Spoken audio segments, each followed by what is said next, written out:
and welcome to the program. Ukraine's agriculture sector has a successful year so far. According to official statistics, agricultural exports increased by almost 25% between January and September this year. That compared with the first 9 months of 2016.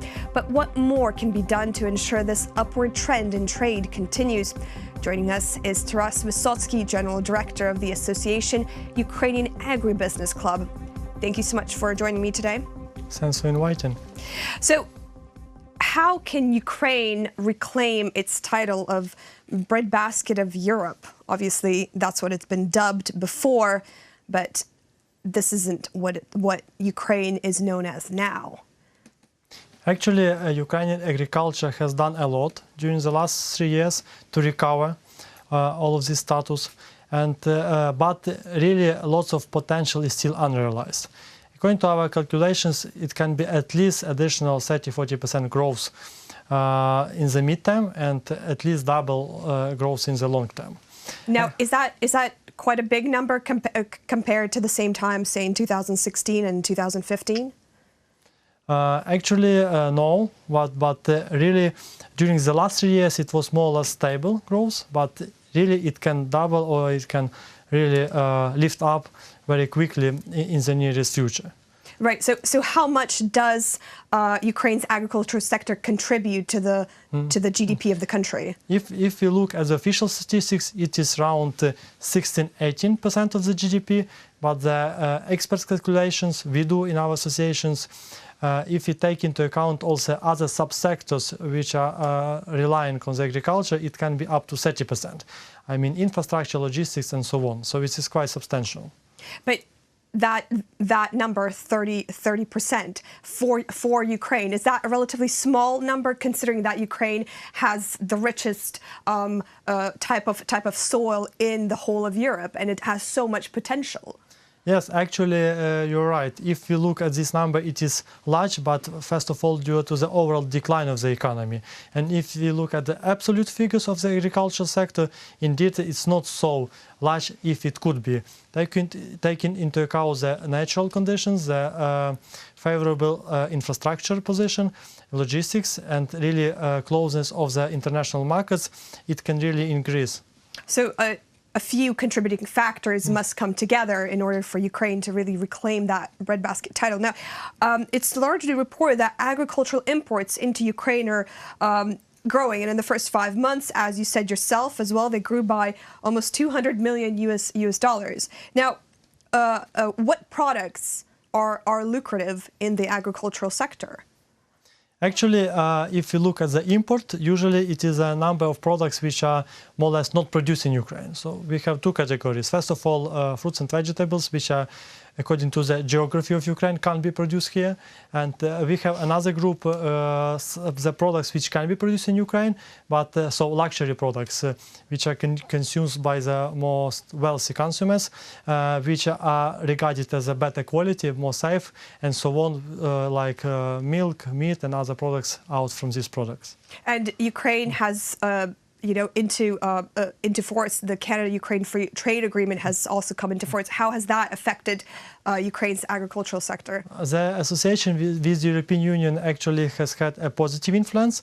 We see the increase of bilateral trade. We see the increase of export, of agricultural export from Ukraine, and simple but still increase of import.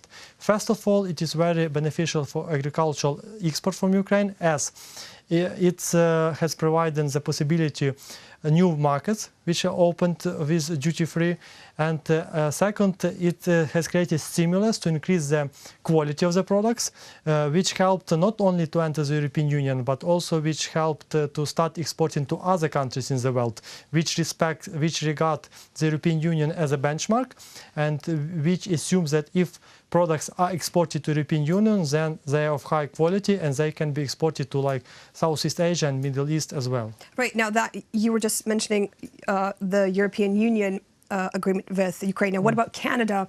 Recently, the free trade agreement was signed, and we've seen a lot of posts by Natalia Mikulska, the Economy Deputy Minister, and there's a call for Ukrainian agricultural small businesses, medium-sized businesses to export and to create links with Canadian businesses. Now, how has that influenced Ukraine's agricultural sector?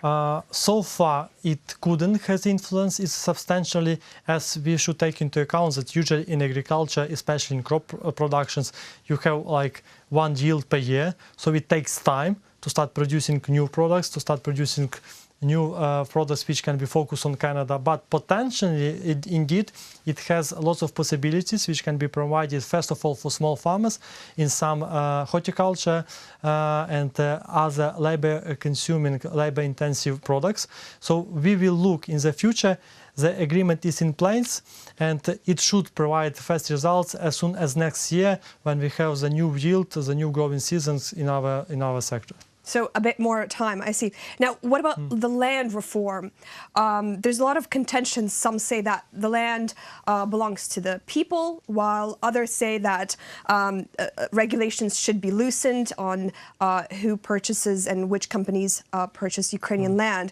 Now, how does this play into the broader scheme of things in Ukraine's agricultural sector, and how will this effectively have some sort of effect on the agricultural sector? Actually, the absence of agricultural market so far has had a negative influence on investments. It is without doubts, from the economic point of view and from the point of attraction of investments, we need agricultural land market. The more liberal it is, the better from the economic point of view. Of course, there will be some politics discussions. There should be some compromise found. But it is clear, without introduction of agricultural land market, we will not see growing of the agricultural sector, and we will not see an inflow of large investments in the agricultural sector. I see. Well, very, very interesting. Thank you so much for coming into the studio and joining me today. Thanks for inviting me. So in the studio, that was Taras Vysotskyi. He's the General Director of the Association Ukrainian Agribusiness Club. You're watching UATV.